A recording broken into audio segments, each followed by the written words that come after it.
Good morning, सुप्रभात दोस्तों। I hope आप सभी का दिन बहुत ही अच्छा हो और आप अपने जीवन में सफलता की ओर हमेशा बढ़ते रहें।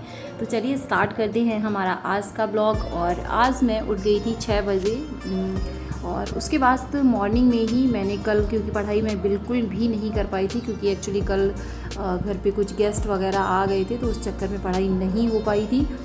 तो आज मैंने मॉर्निंग में जो मैंने संप्रदाय किए थे उसका मेरा आधा बचा हुआ था, तो मैंने सबसे पहले उसको फिनिश किया। आज कल मैं सेकेंड चैप्टर स्टार्ट करूँगी। एंड फ्रेंड्स, सभी की लाइफ में कुछ ना कुछ उतार चढ़ाव चलते रहते हैं, तो मेरी लाइफ में भी इस टाइम पे काफ़ी सारी चीज़ें चल रही हैं, बट मैं फिर भी अपना 100% देने की हमेशा कोशिश करती हूँ, क्योंकि इंसान के हाथ में सिर्फ अपनी कोशिश और अपनी मेहनत होती है। बाद बाकी प्रकृति में होता है जो भी होता है। तो अपने भरोसे के साथ, अपनी निष्ठा के साथ अपनी मेहनत को करते रहिएगा और जो आपने मेहनत की है उस पर भरोसा कीजिएगा। ईश्वर हमेशा सभी के साथ न्याय करता है और हमारे साथ भी ज़रूर करेंगे। और उसके बाद मॉर्निंग में इसको कंप्लीट करने के बाद मैंने अपना बनाया था डेली का जो भी मेरा रूटीन है, खाना वगैरह सभी के लिए टिफ़िन और लंच मैंने तैयार किए थे। तो उसमें बनाया था आज मैंने बैंगन का भरता एंड रोटी, क्योंकि बैंगन का भरता मुझे बहुत पसंद है तो मैं बना लेती हूँ उसको।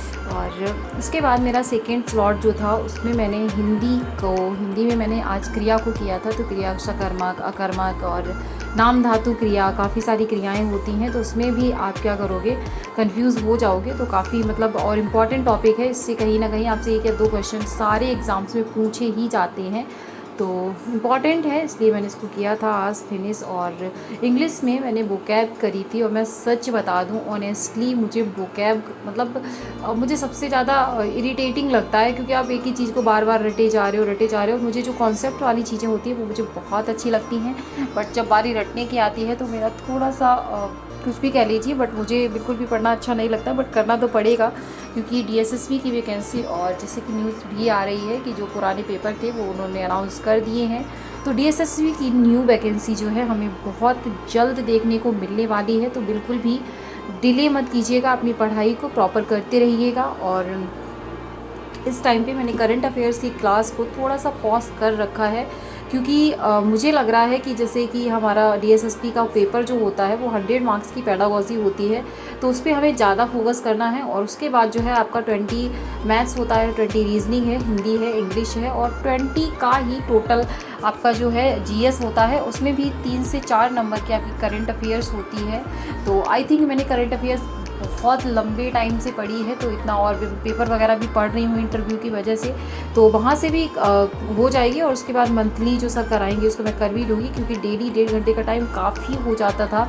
और फिर उसके बाद मेरी जो प्रॉपर चीज़ें हैं वो कहीं ना कहीं छूट रही थी, तो इसलिए मैंने अभी कुछ दिन के लिए उसको थोड़ा सा डिले कर रखा है। और उसके बाद जैसे ही देखती हूँ, अगर वो देखो, अगर आपको सुपर टेट की प्रिपरेशन कर रही हैं तो मैं आपको सजेस्ट करूँगी आप उस क्लास को ज़रूर कीजिएगा, क्योंकि सुपर टेट में 30 मार्क्स की जो आपकी जीएस करंट अफेयर्स है वो आएगा उसमें, बट डीएसएसबी में ऐसा नहीं है।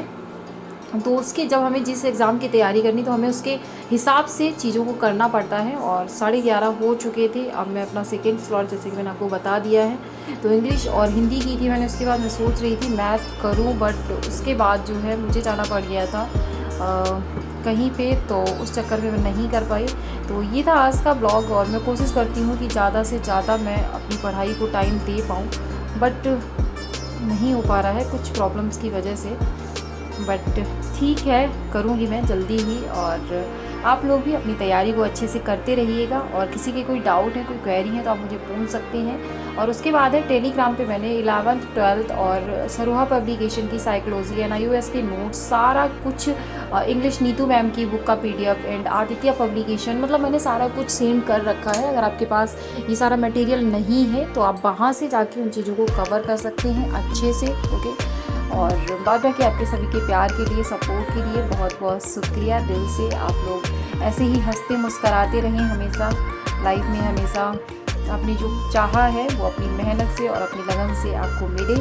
तो यहीं पे आज का ब्लॉग आपका जो है फिनिश होता है, और मिलती हूँ आपसे एक नेक्स्ट ब्लॉग में। तब तक के लिए आप सभी अपना ध्यान रखिएगा और अपनी पढ़ाई को कंटिन्यू करते रहिएगा, क्योंकि पढ़ाई एक ऐसी चीज़ है जितना सर झुका के आज आप कर लोगे फ्यूचर में उतना ही सर झुका के आपको चलने को मिलेगा। तो प्यार कर लो, किसी ना किसी से तो प्यार करना ही है ज़िंदगी में, तो क्यों ना हम अपनी स्टडी से ही प्यार कर ले। Okay, so take care of all of you and bye bye.